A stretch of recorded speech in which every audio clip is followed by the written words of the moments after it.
This video's fan shoutout goes to Hector Hand. Thank you for your support.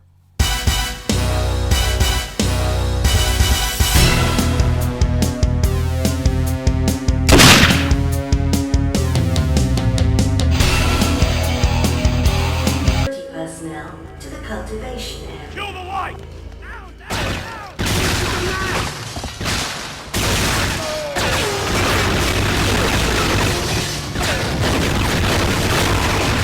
GoldenEye and Perfect Dark, Time Splitters 2, and Time Splitters Future Perfect. What do these pairs have in common? They both have one first-person shooter that was great, but also feeling a bit primitive with definite room for improvement, then one game that's either a direct sequel or a spiritual successor that loses one or two things that made the first fun, while adding a lot of those much-desired improvements. As I played 007 Agent Underfire, I realized this was also the case for this game and its sequel 007 Nightfire. So if Nightfire is the superior sequel that makes a lot of wanted improvements, what does Agent Underfire have to make it still a fun first game in its pairing? What few good things does it have that its sequel left out? Let's see with a look at 007 Agent Underfire for the GameCube.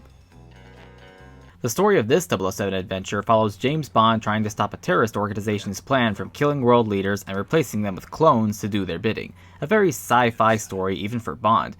Not much else to it. It serves its purpose for the missions. This game released in November of 2001 for the PS2 and March of 2002 for the GameCube, and to look at the graphics, that shows. It's a prime example of the transition from 5th to 6th generation in good and bad ways. While the smoother animations, sharper picture, polished cutscenes, and slightly cleaner textures are upgrades from the N64 Bond games, its characters haven't aged all that well. This is most glaring when looking at Wow, what the hell is that? Who the fuck are you?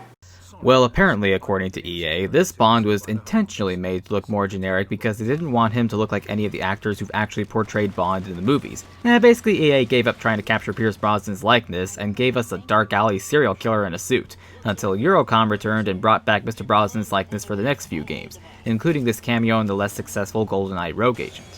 The sound is pretty similar to Nightfire. The music was exciting and Bond-like, and the voice acting wasn't half bad. It's just the sound effects that seem inconsistent, as some of the guns sound realistic while some of them seem rather cartoony or mismatched. But cartoony is a good description for the game as a whole. The single player is mostly run and gun action with some stealth segments, but stealth is never really required. Most of the time you can ignore stealth completely and play target practice with the enemy AI, a lot like GoldenEye. The levels are almost all linear, with some on-rails levels that add variety to the gameplay. But to make you feel like Bond, there are some areas where you can take an alternate path to get to the next room.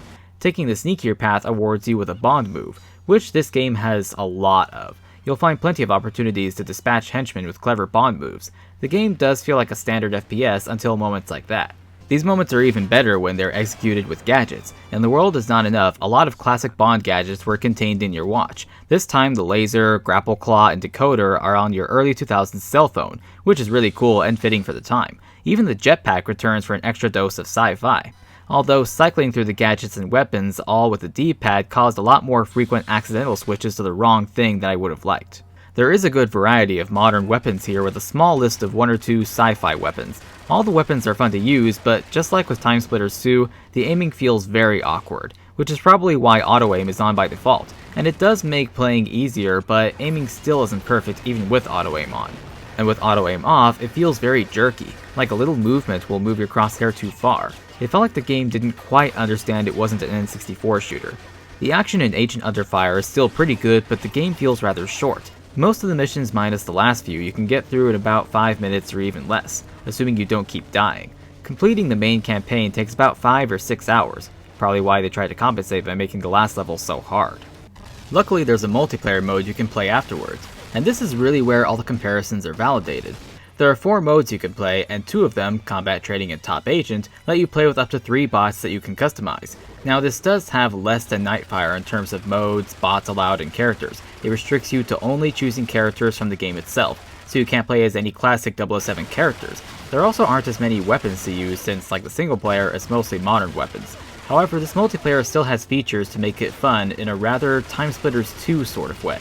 First of all, the maps, though kinda small, are very well designed for multiple ranges of combat. Some of them even have traps you can activate, which is really cool. The main things that make this multiplayer as wacky as it is are their optional power-ups and gadgets. You have cloaking, shields, jetpacks for double jumps, but the best one easily is the Q-Claw. Unlike the single player or any Bond game before or since, Agent Under Fire's multiplayer lets you use the Q-Claw on any surface, even the ground, so you can swing yourself along like Spider-Man while you blast your enemies down. Remaining.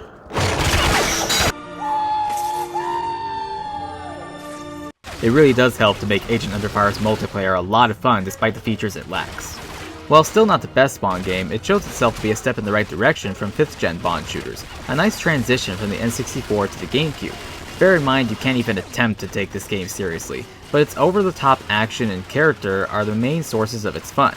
You can actually find this game for pretty cheap online, with some sites selling it for as low as $4, and that's an excellent price for what is offered here. A worthy purchase for any fan of Bond games. And that's my review of 007 Agent Under Fire for the GameCube. If you like this review, check out my previous reviews of 007 Nightfire for the GameCube, and The World Is Not Enough for the Nintendo 64. See you all next time.